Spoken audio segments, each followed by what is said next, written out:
마가복음 15장 6절에서 15절 말씀. 명절이 되면 백성들이 요구하는 대로 죄수 한 사람을 놓아주는 전례가 있더니 밀란을 꾸미고 그 밀란 중에 살이 나고 체포된 자 중에 바라바라 하는 자가 있는지라. 무리가 나아가서 전례대로 하여 주기를 요구한대. 빌라도가 대답하여 이르되 너희는 내가 유대인의 왕을 너희에게 놓아주기를 원하느냐 하니 이는 그가 대제사장들이 시기로 예수를 넘겨준 줄 알미러라. 그러나 대제사장들이 무리를 충돌하여 도리어 바라바를 놓아달라 하게 하니 빌라도가 또 대답하여 이르되 그러면 너희가 유대인의 왕이라 하는 이를 내가 어떻게 하랴. 그들이 다시 소리 지르되 그를 십자가에 못 박게 하소서. 빌라도가 이르되 어찌미냐 무슨 악한 일을 하였느냐 하니 더욱 소리 지르되 십자가에 못 박게 하소서 하는지라. 빌라도가 무리에게 만족을 주고자 하여 바라바는 놓아주고 예수는 채찍질하고 십자가에 못 박히게 넘겨주니라.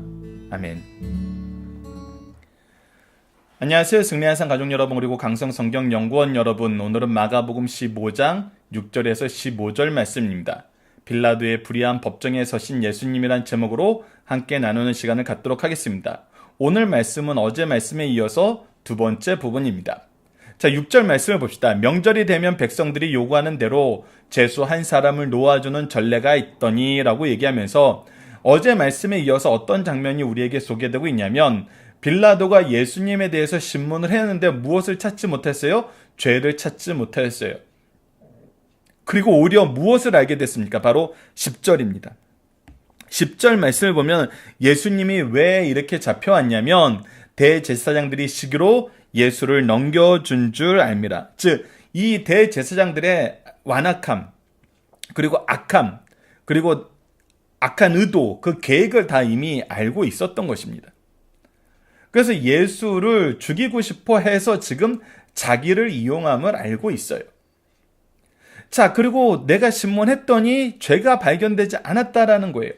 그렇다면 우선 우리가 무엇이라고 얘기해야 되냐면 예수는 무죄다라고 얘기를 해야 돼요. 무죄이면 어떻게 해야 돼요? 석방해야 됩니다. 자유하게 해야 돼요. 물론 우리가 계속 살펴보는 것이지만 빌라도가 예수님을 넘기지 않아도 예수님은 기록된 대로 가세요. 제자들에게 너희들 중에 하나가 나를 팔리라 할 때 예수님께서 제자들에게, 더 정확히는 가룟 유다에게 한 말이죠. 인자는 기록된 대로 가려니와 나를 판 그 사람에게는 화가 있도다. 그가 차라리 태어나지 않았으면 좋을 뻔하였도다 라고 얘기하셨어요. 그런 것처럼 우리가 하나님의 영광을 위해서 사는 삶을 산다는 것은 악인이든 의이든 거기서 벗어나지 못해요.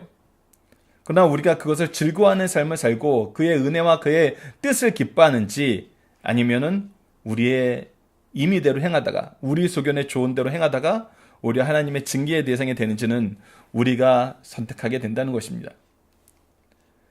그래서 빌라도도 이 사람은 구속사를 알지 못해요. 유대인들도 잘 이해하지 못해요. 종교적인 것은 더 판단하기 어려워해요.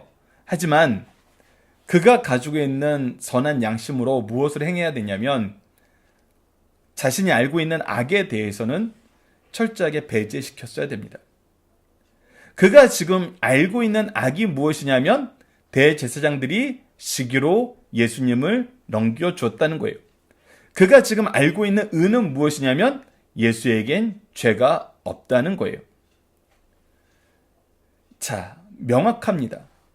예수님을 시기하여서 죽이고자 하는 그룹이 있고 진리 대신 예수님을 바로 보는 그룹이 있어요. 지금 어느 그룹이 더 커요? 예수님을 죽이고자 하는 그룹이 더 커요. 그러나 이것도 빌라도에게는 일반 유대인들이 느끼는 큰 만큼의 큼은 아닙니다.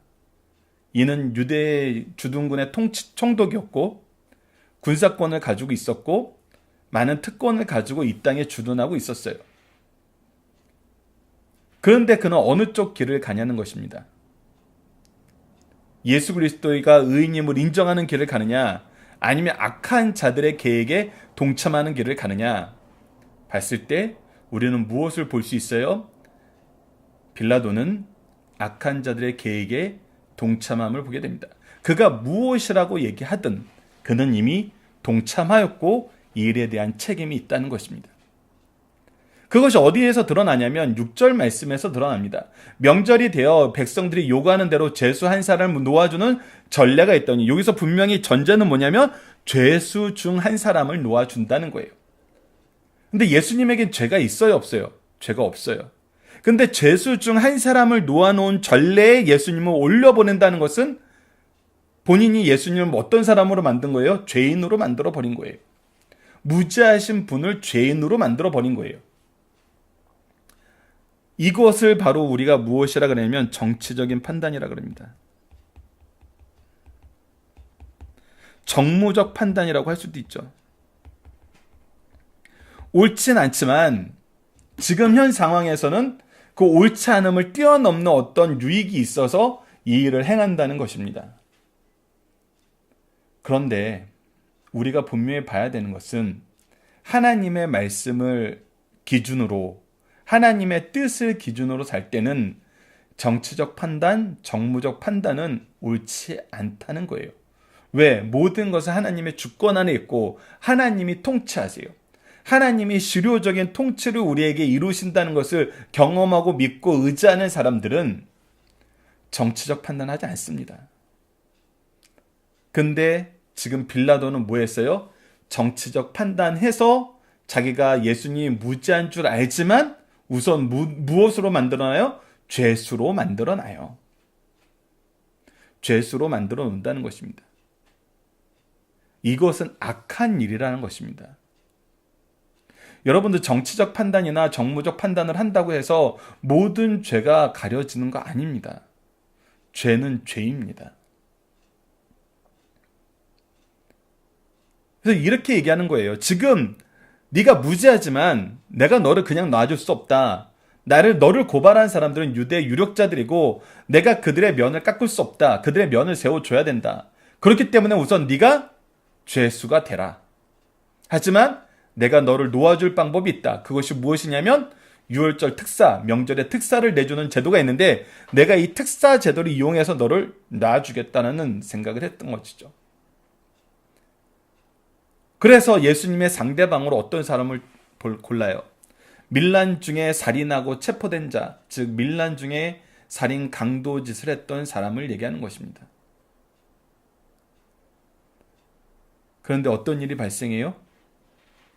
11절 말씀을 봅시다. 그러나 대제사장들이 무리를 충돌하여, 대제사장들은 굉장히 꼼꼼했습니다. 예수님을 죽였는데 열심이었어요. 악한 일을 계획하고 실행하는데 정말 부지런했습니다.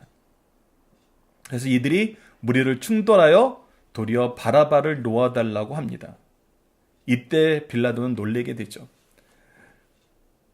놀랄 필요 없습니다. 그러나 그가 이미 죄악의 길을 갖고 죄악에 물든 삶을 살고 있어요. 자기가 상대적으로 유대인들보다 의롭게 보여도 이것은 결국은 무엇을 보여주냐면 그는 죄에 동참했다는 거예요. 잘못된 길에 동참했고 그 잘못된 일을 허락하는, 시작하는, 완성시키는 결정권자였다는 것입니다. 그래서 빌라도가 어쨌거나 당황해서 12절처럼 얘기합니다. 빌라도가 또 대답하여 이르되 그러면 너희가 유대인의 왕이라 하는 일을 내가 어떻게 하랴 그랬더니 민중들이 어떻게 해요? 충돌을 받은 민중들이 어떻게 해요? 그를 십자가에 못 박게 하소서라고 얘기합니다. 그리고 14절에서는 우리가 알 수 있게 분명하게 선언합니다. 빌라도가 이르되 어찌미냐 무슨 악한 일을 하였느냐 하니 예수님에게서 어떤 악한 일도 발견할 수 없다는 거예요. 로마법으로도 이 사람은 무죄한 사람이란 거예요. 왜 너희들이 무죄한 사람의 피를 흘리는 걸 좋아하냐는 거예요. 하지만 우리가 알고 있다시피 빌라도 어떤 사람이에요? 동일한 사람이라는 것입니다. 무죄한 사람을 무죄하다고 얘기하지 못하는 것이 위정자들의 가장 어리석은 행동이란 것입니다. 미련한 행동이란 거예요. 하지 말아야 될 일이라는 것입니다. 그리고 나서 어떤 일이 발생합니까? 15절 말씀 굉장히 압축적으로 나타나 있는데 우리가 어제 여러분들 중심 사상을 보면 예수님의 심판 과정이 쭉 나타납니다. 어떻게 하냐면 빌라도가 무리에게 만족을 주고자 하여 여전히 어디서 못 벗어나고 있는 거예요? 정치적 판단, 정무적 판단으로 누구를 보고 일하는 거예요? 사람을 보고 일하는 거예요. 그래서 만족을 주고자 하는 대상들이 있어요. 그들을 위한 결정을 하는 거예요. 무엇이 진리인지, 무엇이 공의인지, 무엇이 하나님의 영광인지, 무엇이 지금 나에게 맡겨진 사명인지, 무엇이 지금 내가 내 일을 잘하는 건지, 그런 거는 상관없어요. 나에게 이로움을 줄 사람, 나의 편이 되어서 나의 악한 계획이라도 같이 할 사람들의 뜻이 더 중요하다는 것이죠. 그래서 그들에게 만족을 주고자 하여 어떻게 해요? 바나바는 놓아줘요. 우리가 누가복음에는 더 많이 기록되어 있고 마태복음에도 같이 기록되어 있는데 이 일에서 끝난 것이 아니죠. 야, 그래도 내가 예수를 죽이는 거는 도저히 안 되겠다. 죄 없는 자를 어떻게 죽이냐. 그래서 내가 때려서 내줄게. 때려서 보낼게. 내가 예수를 너희들 대신해서 때릴 테니까 너희들 화 풀어, 이거였거든요. 그래서 예수님이 맞으신 거예요. 죽기 직전까지 맞으신 거예요. 하지만 그리고 나서 어떻게 합니까? 그리고 나서 이스라엘 민족들은 더욱더 크게 소리 지르죠. 가이사 외에는 우리가 왕이 없습니다라고도 소리 지르고, 그의 피로 우리에게 돌리라고, 우리와 우리 자손에게 돌리라고도 소리 지릅니다.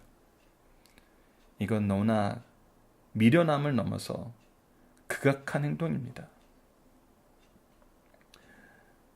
영적인 편견, 그리스도에 대한 바른 이해, 우리에게 주어진 사명, 성령의 역사, 우리가 이런 것들을 등한시할 때는 우리도 이 빌라도의 법정에서 예수님을 모함하는 자들의 모습으로 이 세상을 살 수도 있습니다.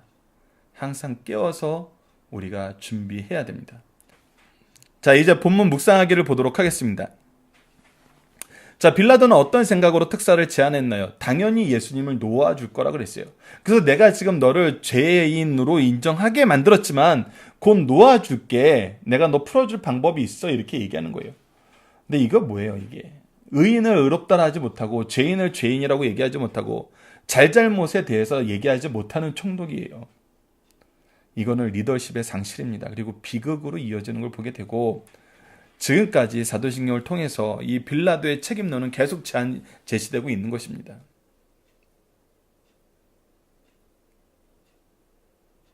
우리가 이 부분을 분명히 봐야 됩니다. 죄 없는 자를 어떤 경우에라도 죄인으로 만드는 것은 우리는 피해야 됩니다. 그리스도인들은 절대 용납해서는 안 됩니다. 두 번째, 군중들은 왜 바나바를 선택하였고 무엇을 주장하나요? 대제사장들이 무리를 충돌하여서 예수님을 죽이려는 조직적인 움직임이 있었다는 거예요. 정말 예수님을 죽이려는 자들은 너무나 꼼꼼해요. 굉장히 꼼꼼합니다. 그리고 무엇을 주장해요? 예수님을 십자가에 못 박으라고 주장해요. 즉, 자기네들이 고발했던 그 고발의 내용이 모든 것이 옳다라고 인정하라는 거예요. 여러분들, 이것이 이 정무적인 판단, 정치적인 판단의 약점이에요. 내가 잘못된 판단을 한번 하기 시작하면은 내 잘못된 판단을 안 사람에게 계속 끌려다니게 돼요. 그것이 나쁜 것이더라도 어쩔 수 없이 끌려가게 된다는 것입니다. 이전과는 비교할 수 없을 만큼 큰 유혹으로 다가오게 된다는 거예요. 이 부분은 우리가 바로 봐야 됩니다. 그래서 3번 말씀이 참 마음이 아파요. 빌라도는 이 일을 어떻게 처리하나요? 무리들에게 만족을 주고 싶어서, 즉 정치적인 판단으로 바라바는 놓아주고 다시 한번 딜을 제안하죠. 내가 너희들 화 풀리게 때려서 놓아줄게 하고 때려요.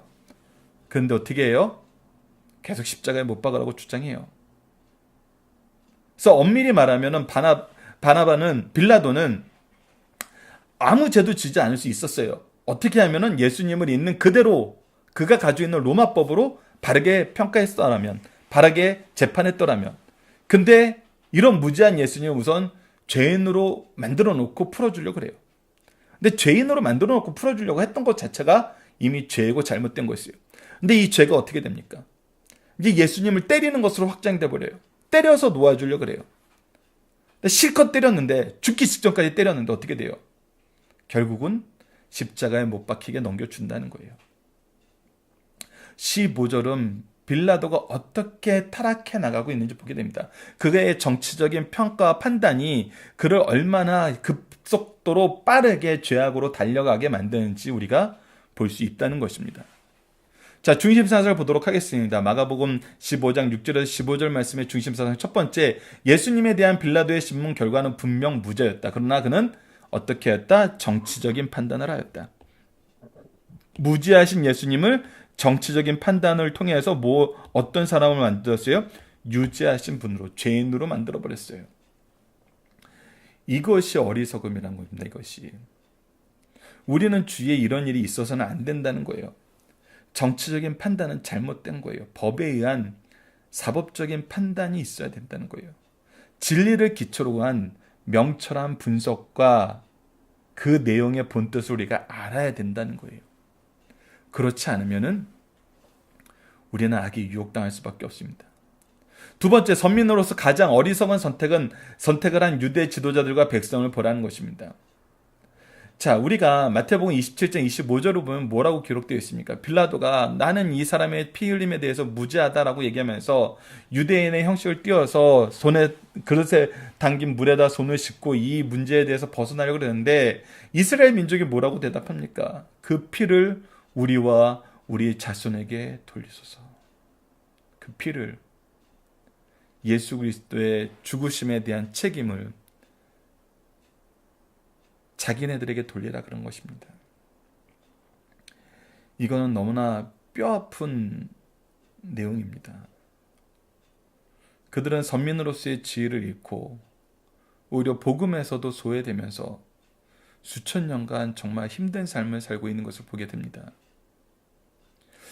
우리는 우리에게 주어진 삶의 참된 의미를 말씀을 통해서 바로 봐야 됩니다.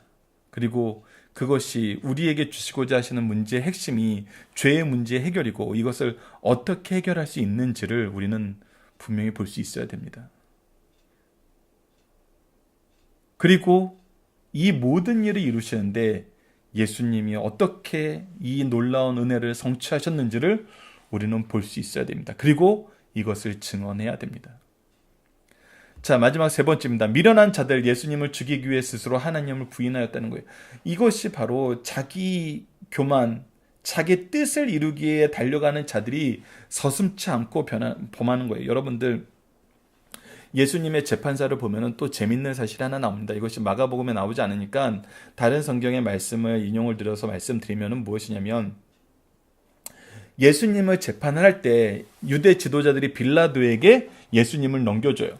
근데 이 빌라도의 관청에 유대 지도자들이 들어가지 않아요. 왜? 명절이 가까워 왔는데 우리의 몸을 더럽힐 수 없다는 거예요. 우리가 유대인의 집안에 들어가서 유대인들과 교제하는 것은 정결의 예식의 시간이 필요한데 곧 유월절 명절이에요. 그래서 내가 이들과 함께하는 것이 죄가 된다는 거예요. 그래서 예수님만 들여보내고 자기들은 건물 밖에서 빌라도하고 말을 주고받아요. 이만큼 나름대로 자기네들이 하나님의 법을 지키면서 살고 있다고 생각하는 사람들이에요. 근데 우리가 이 3번 말씀에 요한복음 19장 15절을 보면 어떤 말이 나옵니까? 가이사 외에 우리에게는 왕이 없나이다. 예수님이 왕 되심을 빌라도가 계속 유대인의 왕, 유대인의 왕, 유대인의 왕 이렇게 얘기하니까 유대인의 왕을 죽이려는 어리석은 너희들의 판단에 대해서 빌라도까지도 지적을 하니까 뭐라 그래요? 가이사 외에 우리에게 왕이 없습니다. 하나님을 왕으로 섬기던 그들이 자기의 목적을 이루기 위해서는 하나님을 부인하는 것도 서슴지 않는다는 거예요. 이거는 굉장히 무서운 일이라는 것입니다. 이런 일이 우리의 삶에 있어서는 안 된다는 것입니다. 우리는 이것을 주의하기 위해서 어떻게 해야 돼요? 말씀을 근거로 기도함으로 나아가야 된다는 것입니다. 자, 본문 다지기를 보도록 하겠습니다. 빌라도가 예수님을 재판하면서 실수한 내용은 무엇입니까?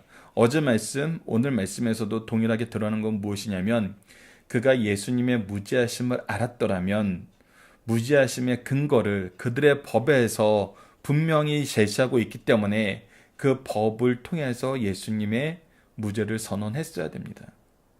그러나 그는 무엇했어요? 정치적인 판단을 했어요. 정무적인 선택을 했어요. 그래서 이 판단 안에서 무죄하신 예수님을 죄인 취급하는데 결정적인 키를 제공을 합니다. 죄가 없는데 광복절 특사라니요. 오히려 예수님이 죄인이라고 같이 거짓 증거한 것이 돼버렸어요. 그래서 우리가 주의해야 된다는 것입니다. 정말 주의해야 돼요. 우리가 신앙생활하면서 정치적인 판단을 한다는 것은 그것이 교회건 가정이건 어리석은 일이란 것입니다. 우리는 오직 말씀에 근거하여서 나아가야 된다는 것입니다. 그래서 오늘 적용하기는 다음과 같습니다. 신앙인들이 잘못된 목적과 잘못된 방법을 주장하다가 성경의 말씀을 거부하는 것을 경험한 경우가 있나요? 우리는 어떻게 해야 될까요? 자, 그래서 우리가 먼저 잘 알아야 되는 것은 말씀이 우리에게 가르쳐주는 것이 무엇이냐는 것입니다. 특히 예수님이 고난주간 마지막 때 보여주셨던 세금 문제, 부활에 대한 문제, 외식에 대한 문제, 누룩에 대한 문제, 여러 가지 문제에 대해서 우리는 기본적으로 이해를 하고 있어야 돼요. 그리고 이것이 현대 민주주의 사회에서 우리에게 어떤 의미가 있는지도 묵도를 할 수 있어야 됩니다. 우리가 이 세상을 살아나간다는 것은 그리스도의 정신으로서 그리스도인으로 사는 거예요. 그리스도를 믿는 믿음 안에서 그리스도의 복음으로 사는 거예요. 이것이 우리의 삶의 목적이고 삶의 이유이고 우리를 하나님께서 채우시고 먹이시는 가장 핵심적인 요소거든요. 그런데 우리가 잘못된 목표를 이루기 위해서 세상과 짝하게 될 때, 정치적인 연합을 꿈꿀 때, 이것은 오히려 부작용만 낳습니다. 오히려 죄를 가속화시키는 거 우리가 이미 빌라도의 예를 통해서 확인할 수 있었습니다. 자, 구체적으로 어떤 것이 있을 수 있을까요? 너무나 많은 것이 있고 또 교회 안에서 민감한 문제들도 많이 있기 때문에 제가 이 방송을 통해서는 함부로 얘기하기가 좀 어렵습니다. 그러나 이것이 오프라인에서 얘기가 된다면은 분명한 성경의 근거를 두고 우리가 이런 문제에 대해서 토의할 수 있어야 됩니다. 특히 저는 선거에 대해서 얘기할 때 이 세상에서 하나님께서 이 민주주의를 통해서 보여주시고자 하시는 것은 모든 주권이 하나님께 있고 이 주권을 허락하시는 분이 하나님이기 때문에 우리가 주권을 행사할 수 있는 방법을 주장하신 분도 우리는 하나님임을 인정해야 된다는 것입니다. 그렇다면 우리가 투표권을 어떻게 행사해야 되느냐 했을 때는 누구의 관점으로 이 투표권을 행사해야 되냐는 거예요. 바로 하나님의 관점으로 투표권을 행사해야 된다는 거예요. 하나님이 중요하게 여기시는 문제들에 대해서 특히 성경에 넣어서 분명히 나타나는 것, 복음에 대한 것, 가난한 자들, 고아와 과부에 대한 것, 이 부분은 우리가 정책을 바라볼 때 어느 것이 우리 지역 사회에 우리 어떤 집단의 이익이 되느냐, 내가 소속된 어떤 그런 공동체의 이익이 되느냐를 보기보다는 정말 신앙적인 관점에서 어떤 사람이 그리스도의 정신을 살리는 일을 하는가, 그들이 그리스도인과 그리스도인이 아닌 것은 중요하지 않아요. 왜? 어차피 그들의 권력은 하나님께로부터 나오기 때문에 기독교인이건 기독교인이 아니건. 그러나 우리에게 이것을 실행할 기회를 주셨고 능력을 주셨고 그런 제도를 주셨어요. 그렇다면 우리는 이것을 바로 사용해야 됩니다.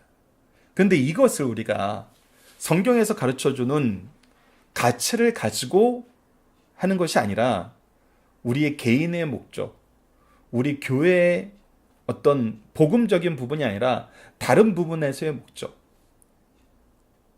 그리고 이것을 위한 잘못된 방법이 우리 예배와 우리 삶 속에서 침투하고 있을 때 우리는 조심해야 됩니다.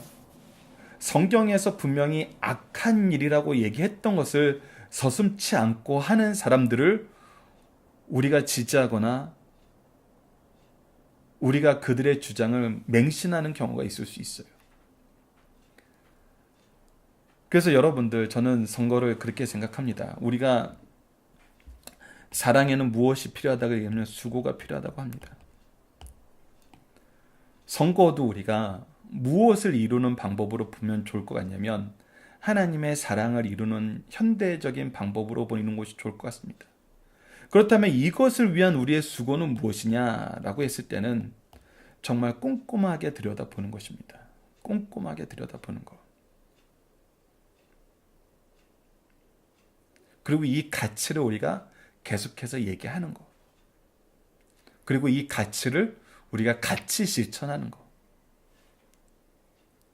그래서 교회는 항상, 특히 개혁주의 교회는 항상 어떤 일을 했냐면 이 사회의 연약한 부분, 정치가 하지 못하는 부분, 사회가 감당하지 못하는 부분을 책임져 줬던 것이 엄밀히 말해선 교회 역사에 분명히 자리 잡고 있는 확실한 모습입니다. 우리는 이런 부분까지도 한번 생각해 봐야 된다는 것입니다. 지극히 작은 예이고 지금 현재가 선거 기간이 아니어서 좀 더 자유롭게 얘기할 수 있는데 여러분들 우리는 정말 꼼꼼하게 볼 수 있어야 됩니다. 우리가 사랑을 실천하는 데는 반드시 수고가 필요합니다. 우리가 선거도 하나님의 우리에게 맡겨준 주권을 가지고 사랑을 실천해야 됐다는 개념으로 하시고 이 시대의 어떤 정책이나 어떤 무브먼트들이 우리 개인에게 혹은 우리가 소속된 공동체에 더 나아가서 교회에 들어올 때는 정말 이것을 우리가 영적인 기준으로, 즉 성경적인 기준으로 볼 수 있어야 됩니다. 이것이 정말 하나님의 영광을 위한 일인지, 특히 이런 것을 할 때는 저는 철저하게 가지고 있는 기준은 예배에 방해가 되지 않고 예배는 예배로서 하나님께 우리가 구분하여서 분명하게 드리고 할 수 있는 방법으로 우리 교회가 이 규례를 만들어야 됩니다. 그렇지 않으면은 세상의 물결이 우리를 흔들어서 잘못된 길로 가게 하는 경우가 있습니다. 그래서 우리는 더더욱 거룩한 건 거룩하게, 하나님께 드릴 영광은 하나님께 드리면서 우리가 수고함으로 이 사회를 바라보고 수고함으로 행동할 수 있는 우리 승리하는 삶 가족 여러분들 되었으면 합니다. 자, 이번 주 공동 기도 제목은 무죄하신 예수님의 대속의 십자가를 바로 알고 바로 믿고 바로 전하게 하여 주소서입니다. 오늘 본문 말씀을 통해서는 주님 세상의 주장에 휩쓸리기보다는 오직 복음이 기준이 되어 흔들리지 않는 삶, 진리를 분별하는 삶, 영혼을 위한 사명으로 나아가는 삶을 살게 하여 주소서라고 함께 기도하는 시간이 되었으면 합니다. 감사합니다.